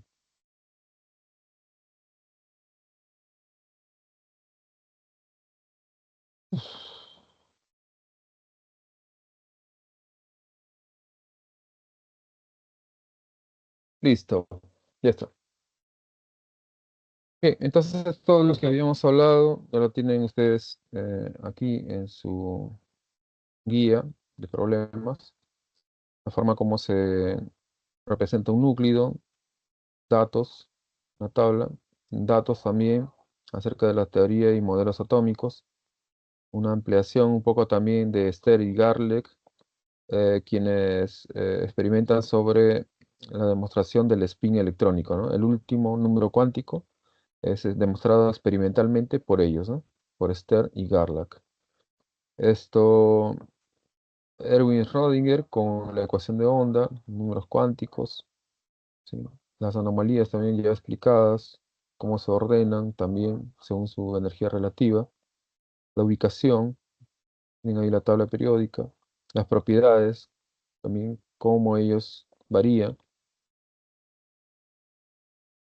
Antes del modelo cuántico moderno hubo, dice también, otros modelos planteados que trataban de explicar la estructura y propiedades del núcleo, desde los postulados de Dalton hasta el modelo de órbitas permitidas de Bohr. Hubo un gran salto en el conocimiento de las estructuras, de la estructura atómica, que se produjo por los constantes descubrimientos de las partículas subatómicas y la aparición de la mecánica cuántica. Respecto, determina el valor de verdad o falsedad de las siguientes propuestas. 1. Bohr, a través del experimento de la lámina de oro, determinó cómo giraba el electrón alrededor del núcleo en el átomo de hidrógeno. Y eso es falso, ¿no? ¿Por qué falso? Porque, bueno, Bohr lo que hace es una corrección más bien al modelo de Rutherford. Bohr más bien inicia la primera cuantización, ¿no?, de la energía del átomo. Y él es quien habla acerca eh, de las, de los niveles, ¿sí?, por los cuales solamente podían estar los electrones, ¿no?, cuantizados energéticamente, según su energía potencial y cinética, ¿no?, girando alrededor del núcleo. ¿Ok? En cambio, el experimento de la lámina de oro lo realiza Rutherford, ¿no? Ya le dije que hace incidir una partícula alfa cargada positivamente y realiza el impacto sobre esa lámina, ¿no? Algunas son deflectadas, o sea, desviadas, y otras se la atraviesan, ¿no? Las que son deflectadas, entonces se deduce de que habla o es correspondiente con la hipótesis de que hay un centro, un núcleo positivo muy, muy másico, ¿sí?, que eh, provoca incluso hasta la repulsión, ¿no?, de esa partícula cargada que impactó. ¿Ok? 2. La existencia de los isótopos fue sugerida por Dalton. Falso también, porque él habla solamente de los elementos, ¿no? Un elemento, entonces, toda la materia está constituida por elementos. Bien, perfecto, ¿no? Todos los átomos constituyen a los elementos. Perfecto, también. Pero esos elementos no hablan nada acerca del número atómico, no habla nada acerca de los electrones, nada de eso.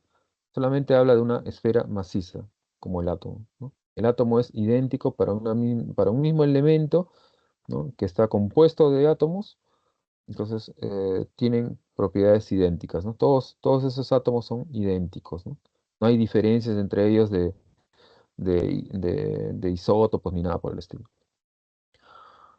Thomson dice, al descubrir el electrón, propone el modelo del budín de pasas. Esto sí es verdadero, ¿no?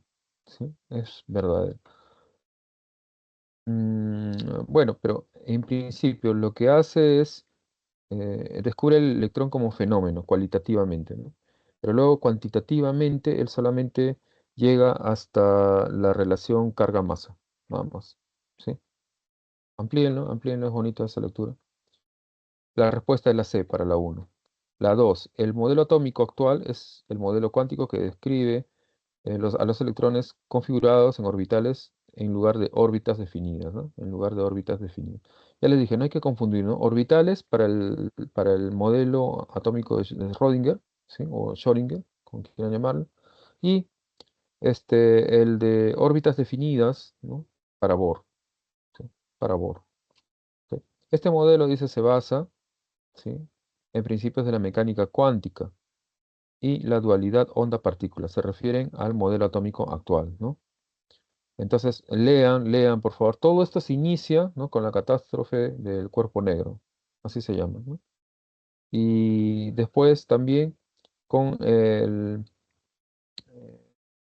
con las dos teorías, perdón, con las dos experimentaciones, ¿no? En todo caso, del comportamiento dual, primero con Max Planck, ¿no?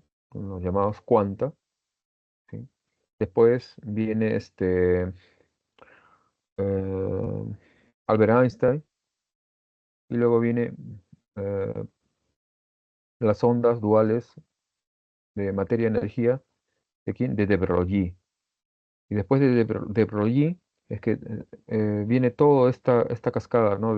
Con la ecuación de onda, a demostrarse que no obedece la mecánica cuántica, sino la mecánica clásica, ¿no? El comportamiento de las partículas muy pequeñitas, sino más bien obedece a la ecuación de onda planteada por eh, Schrödinger, ¿no? Entonces, el experimento Garlock demostró la existencia del spin electrónico. Eso es verdadero, ¿no? Hace un momento lo mencionamos, ¿no? De Broglie postuló que no se puede conocer con naturaleza, no, esto no. No se puede conocer con certeza, dice, la posición y la velocidad de las partículas. En realidad, el momento sería, el momento de una partícula subatómica, ¿ya? Debido a, a la deducción que hace incluso y experimentalmente el principio de incertidumbre de Heisenberg. ¿Ok? Entonces Heisenberg es quien postula que no se puede conocer la posición y la velocidad. En realidad sería y el momento de una partícula subatómica. La cuantización de la energía implica que los electrones solo pueden absorber o emitir ciertos valores de energía, y eso es también verdadero, ¿no? Les hablé de la perturbación del sistema, ¿no? Un electrón solamente puede estar en un sistema ahí, y cualquier perturbación obliga también al electrón, pasado un tiempo, a retomarlo nuevamente, ¿no? Entonces ahí se puede emitir energía, así como el proceso inverso también, ¿no? El electrón puede ya no solamente recibir, sino también puede saltar a otro estado y otra vez retornar al estado basal, ¿no? La respuesta para esto es la letra A. 3. Uy, el tiempo, el tiempo, el tiempo. Ya. Los números cuánticos son esenciales en la química, ya que describen el estado de los electrones en los átomos y moléculas. Al determinar los niveles de energía y las transiciones electrónicas, permiten entender y predecir los espectros de absorción y de emisión. Sí, o sea, es decir, cuando una cantidad, un mol, por ejemplo, ¿no? De gas que ha sido, eh, se le ha hecho de repente un incremento de la energía, ¿no? Hasta pasar al estado plasmático, por ejemplo, ¿no? ¿Qué ocurrirá? Pues los átomos de ese gas van a empezar a liberar electrones, ¿sí? Pero sin haber todavía pasado por ese extremo de haberlos liberado, ¿no? Hay un estado en el cual el electrón va a recibir esa energía, ¿no? Y si cesa la energía que le estamos imprimiendo externamente, ¿qué va a ocurrir? El sistema va a obligar electrónico, obviamente, ¿no? El sistema electrónico del átomo va a obligar a qué? A liberar esa energía, ¿no? Hacia el entorno. Entonces el electrón pasa nuevamente a su sistema basal, liberando energía. Y eso es lo que nosotros podemos ver como un espectro de en todo caso, de emisión, ¿no? Dice, son esenciales para identificar sustancias y estudiar estructuras atómicas. Sí, es cierto, ¿no? Muchos métodos espectrofotométricos, así se le llama, están basados en los fenómenos de emisión y de absorción de energía, ¿no? Entonces, dice, al respecto determine la suma de los cuatro números cuánticos del número del último electrón del catión trivalente. Bueno, este es en el estado basal. Aquí está su configuración electrónica, ¿sí? Y nos piden qué cosa, la configuración, pero del catión trivalente. Eso quiere decir que vamos no a agregar, sino más bien a extraer electrones, ¿no? ¿De dónde? De la última capa de valencia. Tenemos entonces así, miren, la distribución, contando aquí la distribución kernel, se le llama así. ¿Recuerdan que les dije? Colocaban, ¿qué cosa? La distribución del argón, ¿no? Por acá debe estar la distribución del argón, y luego finaliza en 3 de 5, ¿sí? Para el catión trivalente. Acá también, ¿cómo era? La distribución electrónica del argón, y luego aquí, ¿qué cosa? La configuración electrónica en la cual termina, o sea, los últimos términos de la configuración electrónica, ¿no? En el estado basal, ¿no? Hierro Z igual a 26. Bueno, entonces tenemos la configuración para el estado neutro y la configuración para el catión trivalente. De la configuración en el estado neutro extraemos ¿cuántos? 3 electrones, ¿no? ¿De dónde? Del último nivel, pues, ¿no? De acá, del 4s2. Extraemos estos 2 electrones y un electrón del 3 de 6. Por lo tanto, nos va a quedar esta configuración. 4s0, que pudo haber estado acá, ¿no? 4s0. Y acá 3d5. Lo que hago aquí es la configuración electrónica, sí.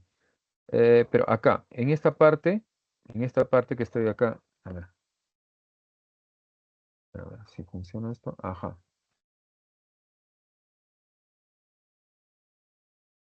ya.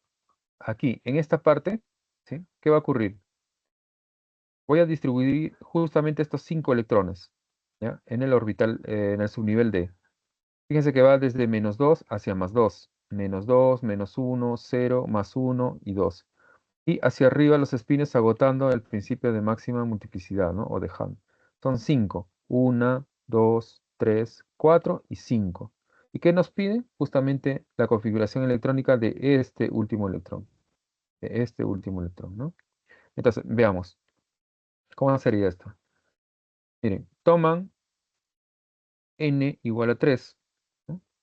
N igual a 3. Y L, recuerda, ¿no? S, P, D, F. L toma el valor numérico de S cuando es 0, perdón, el valor literal de 0, en todo caso sería S. El valor literal de L igual a 1, P, de L igual a 2, su valor literal es D, ¿sí? Entonces acá sería L igual a 2, ¿no? L igual a 2. Tenemos n igual a 3, L igual a 2. Ahora, ¿quién seguiría? NL y el número cuántico magnético, ¿no? Número cuántico magnético. Si L es igual a 2, entonces vamos desde -2, -1, 0, +1 y +2. Ubiquémonos acá en +2. M sub L igual a +2. ¿Ok? Y el M sub S, el número cuántico de spin, ¿cuál sería? Como está orientado hacia arriba, este sería +1/2. +1/2. Si es que está dirigido más bien hacia abajo, sería -1/2. ¿Ok? Ahora, el número cuántico, el último, el cuarto, aparece justo cuando se expone a este elemento, pues a un campo magnético, ¿no? Y ese campo magnético, si se refuerza el campo magnético del electrón, porque el electrón posee una especie de un giro, ¿no? Y ustedes saben que toda carga de movimiento produce un pequeño campo electrónico, eléctrico, ¿no? Magnético, perdón. Si este campo magnético está en concordancia con el campo magnético externo, ¿sí? O sea, están a la misma orientación, quiero decir, entonces se refuerza, ¿no? Ese campo magnético y se dice que es +1/2. Si es que está en contra, sería menos un medio. ¿Ok? Entonces, reunimos la información, ¿cuál sería? Una cuaterna, ¿no? 3L, 2M más 2 y M sub S más un medio. Ahí tienen entonces la cuaterna, ¿no? Esos serían los números cuánticos. 4. Los isótopos se utilizan, dice, en datación para determinar la edad de fósiles y rocas a través de métodos como la datación de carbono 14. Ojo, carbono 14. En medicina se emplea en diagnóstico y tratamiento, especialmente en técnicas de imagen como la tomografía para emisión de positrones y en terapias de radiación para tratar el cáncer. Al respecto, determina el valor de verdad o falsedad de las siguientes propuestas, ¿no? Dice, los núclidos tales poseen el mismo número de neutrones. Vamos a ver. A es igual a Z más N, ¿no? Acá, ¿cuánto sería A? Sería 40, ¿no? 40 es igual a Z, que es 20 más el número de neutrones. ¿Y acá cómo sería? 40 igual a ¿cuánto? A 18 más el número de neutrones. Entonces, aquí vemos que el número de neutrones, ¿cuánto es? 20, y acá es 22, ¿no? Sacando esa cuentita, tenemos que entonces que es falso, ¿no? El núcleo de carbono Z igual a 6 con 7 neutrones se utiliza en datación. Hemos dicho que sería el carbono 14, ¿no? Otra forma de expresar también o simbolizar es así, colocando el símbolo y el número de masa a su costado para un isótopo, ¿ok?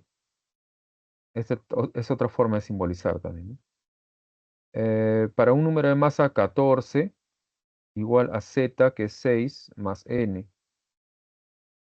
¿Cuántos neutrones habrá? 8, ¿no? Decir así, ¿no? ¿Ya? Entonces, el núcleo de carbono con 8 neutrones se utiliza en datación, ¿ya? Esa sería la respuesta, pues, ¿no? Pero lo que nos afirma acá, que el núcleo de carbono Z igual a 6 con 7 neutrones, eso sí es falso, ¿no? Bien. Ahora, la propuesta 3. El número de electrones del catión trivalente cobalto Z igual a 27 es 24. Bueno, haciendo una cuentita, ¿sí? Tenemos entonces que mm, el número de electrones. Primero, ¿cuál sería aquí, el número de electrones ahí? ¿Cuánto sería? A ver, sería Z igual a 27, ¿no? Esto sería para el estado neutro, pero nos piden para el catión trivalente. O sea, vamos a remover protones igual a electrones igual al número atómico, ¿no? Z es igual a 27. Número de electrones es igual entonces a 27. Eso es lo que nos quiere decir en el estado basal. Pero como yo voy a remover 3 electrones, sería número de electrones menos, ¿sí? Los que remuevo, ¿no? O sea, lo que me da la carga, ¿no? Sería ¿cuánto? Ya, 27 electrones menos 3 cargas. Bueno, sería entonces 24. La respuesta sería la D, ¿no? Para toda la pregunta, ¿no? La pregunta 4. ¿Ok? Bien. La pregunta 5 dice, los elementos en la tabla periódica están organizados por su número atómico en filas, en periodos y columnas en grupos.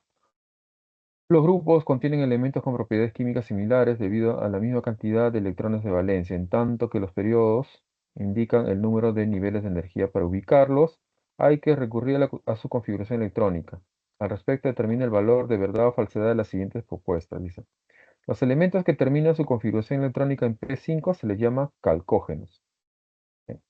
Y eso es falso, ¿no? Falso. Acá es falso. Porque terminan en realidad en P4. A los elementos del bloque F se les llama elementos representativos. Eso también es falso, ¿no? ¿Cómo se le llama? Elementos de transición interna, ¿no? Ya hemos visto eso, ¿no? Los elementos, claro, los elementos del bloque F también se le llaman tierras raras también, ¿no?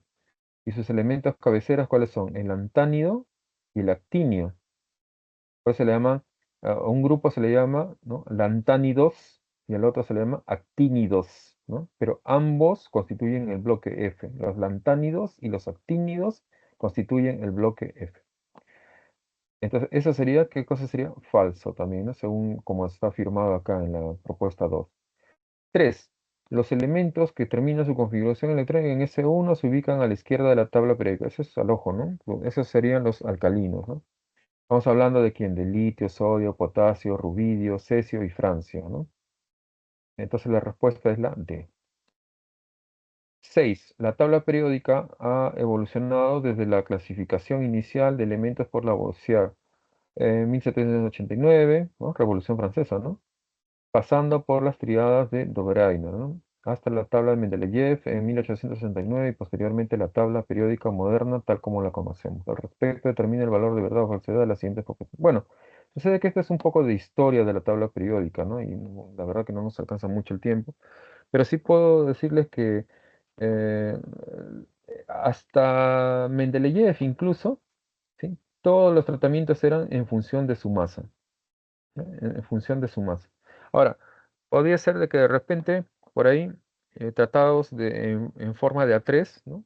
De tres contiguos, dos de ellos, dos de los elementos promediados, me daban un elemento intermedio. Una cosa, ¿no? Media rara, ¿no? Pero así era como salían también los números, ¿no? Así que era como podría incluso hasta descubrirse, ¿no? Algunos nuevos elementos. Pero luego pasan también por las octavas, octavas de Newlands, por ejemplo, ¿no? Que hacía un símil con las notas musicales, ¿no? Do, re, mi, fa, sol, la, si, do. Bueno, y así, ¿no? También está el tornillo, ¿cómo le llaman? El tornillo, estos nombres medio ribombantes, ¿no? Se llama tornillo, no, tornillo, tornillo telúrico de Chacotoa, ¿no? Es un helicoide en donde en cada nivel se encontraban, pues, trazabas unas líneas, ¿no? Verticales y en paralelo se encontraban los elementos, ¿no? Según su masa, ¿no? Eran múltiplos en todo caso, las masas. Pero luego, al final, la tabla en realidad está en función de su número atómico. Esto se lo debemos al gran Moseley, ¿no? La tabla periódica actual entonces está en función de qué? De su número atómico. Por lo tanto, la número uno sería falso. Número 2, en el periodo 3, el elemento más grande es el alcalino. Bueno, sí, es verdadero. En el periodo 3, el elemento más grande es alcalino, ¿no? No, no es que sea el alcalino, es alcalino. Y esto es justamente por la tendencia periódica, ¿no? ¿Sí? De acuerdo a su radio atómico, ¿no? De arriba hacia abajo aumenta, ¿no? De derecha hacia izquierda aumenta. Entonces, el que esté más próximo hacia la izquierda y el que esté más por debajo, ¿no? del primer periodo tendrá el mayor radio atómico. Eso es lo que nos da una idea, ¿no? De su tamaño, ¿no? Entonces, el más grande nos dice entonces es alcalino, sí, eso es cierto, es verdadero entonces. Los gases nobles, en tres, dicen, los gases nobles, excepto el helio, posee 8 electrones de valencia. Claro, el helio solamente posee 2 electrones de valencia, ¿no? Y los demás gases nobles, 8 electrones de valencia. Entonces la respuesta ahí es la D. Bueno, ahí se está un poquito en desorden, ¿no? Ya no pasamos a la 9. El radio atómico aumenta, dice, de derecha a izquierda y de arriba a abajo en la tabla periódica. El radio iónico se refiere al tamaño de un ión, el cual varía con respecto al tamaño del elemento original, dependiendo si éste gana o pierde electrones. En la siguiente figura se muestra la evolución del radio atómico y el iónico para los metales alcalinos y los halógenos. Bueno, estos son los halógenos y estos son los alcalinos. Por acá tienen los átomos neutros en las líneas azules, perdón, en la línea azul, aquí, ¿sí? Los metales alcalinos en estado neutro y sus iones, respectivamente sus cationes, ¿no? Por debajo en la línea roja, ¿no? Y de este lado tenemos a los halógenos cargados negativamente en la parte superior en la línea azul o sobre la línea azul y sobre la línea roja en estado neutro.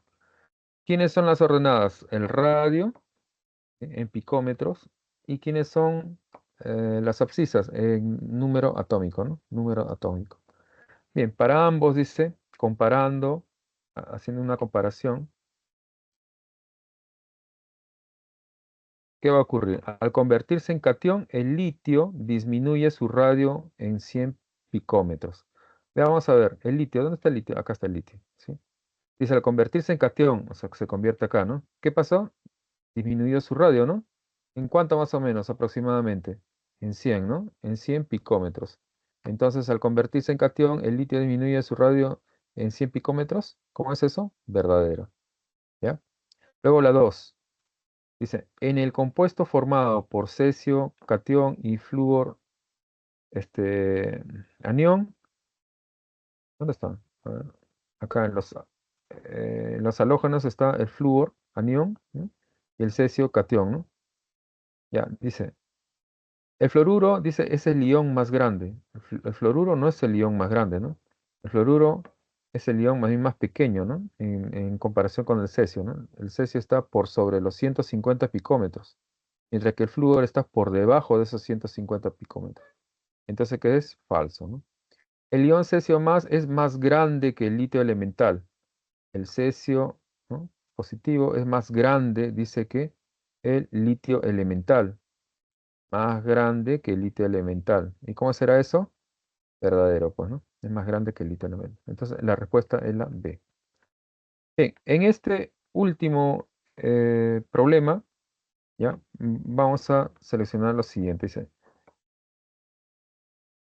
ya, los elementos de un mismo grupo tienen propiedades químicas similares. La tabla incluye metales, no metales, metalóides, reflectantes. Todo eso lo pueden leer en el encabezado. Dice, se muestra a continuación la ubicación de algunos elementos en la tabla periódica. Dice, al respecto, seleccionar la alternativa con la relación correcta sobre los elementos mostrados. Boroide es de mayor tamaño. ¿Ok? La opción A. B, elemento del segundo periodo menos electronegativo. No metal de menor afinidad electrónica, elemento de mayor carácter no metálico. Bien, pueden observar ustedes la secuencia. ¿Sí? La secuencia, entonces sería la correcta C, A, B y D. Bien, ¿por qué en la primera dice el boroide de mayor tamaño A? Entonces nos ubicamos acá en la segunda columna, ¿no? ¿Cuáles, cuáles de ellos, ¿no? Sería entonces la opción, ¿no? Ajá. Tenemos al yodo, al aluminio, al litio y al flúor. ¿Cuál de ellos es boroide? El aluminio, pues. El aluminio es un boroide. Miren acá, está justo en la columna del boro, boroide. Por eso es que colocan acá la letra A al costado del aluminio, ¿no? B, elemento del segundo periodo menos electronegativo. Segundo periodo, estamos aquí, ¿no? Segundo periodo, ¿no? ¿Quién sería? Elemento del segundo periodo menos electronegativo. Claro, él es muy electropositivo, pero por aquí se encuentra, y especialmente el flúor, el más electronegativo. De izquierda a derecha aumenta, de abajo hacia arriba aumenta, y él sería el más electronegativo. Entonces, en el segundo periodo, ¿quién sería el menos electronegativo? El litio. Por lo tanto, al costado del litio ponen la opción B. ¿Ok? C, no metal de menor afinidad electrónica. Afinidad electrónica. ¿Ah? ¿Quién sería? La B. Vamos a ver por qué sería la B. Perdón, acá. No metal, perdón, me confundí. No metal de menor afinidad electrónica. Sería el yodo. ¿Ya? Veamos por qué. Acá tienen el yodo. Menor afinidad electrónica. De izquierda a derecha, ¿no? Y de arriba hacia abajo. Perdón. De izquierda a derecha y de abajo hacia arriba sería el más electronegativo. ¿Sí? También conjuntamente varían la afinidad electrónica y la energía de ionización. ¿Sí? Entonces, si decimos de la afinidad electrónica, ¿qué podemos esperar del yodo? Tiene la menor afinidad electrónica, entonces. ¿Sí? A ver, de nuevo. Afinidad electrónica, energía de ionización y electronegatividad varían del mismo modo. De izquierda a derecha aumenta y de abajo hacia arriba aumenta. ¿Ok? Por lo tanto, si él sería también el menos electronegativo con respecto al flúor, ¿no? Él también a su vez tiene la menor afinidad electrónica. el yodo, ¿ya? Luego, la D, elemento de mayor carácter no metálico. No metálico, en ese caso sería la D, ¿ya? La D, acá, la D. Elemento de mayor carácter no metálico, la D, el flúor.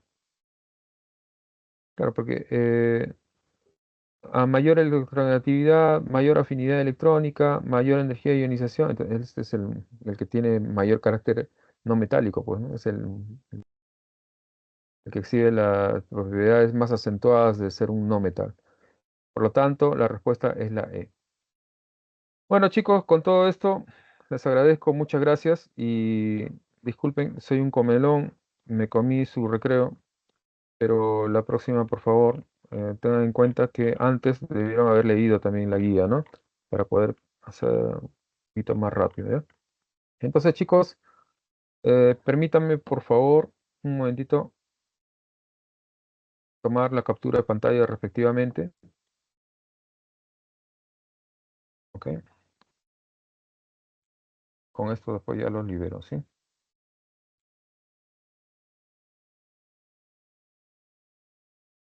momentito, un momentito, todavía no se vayan,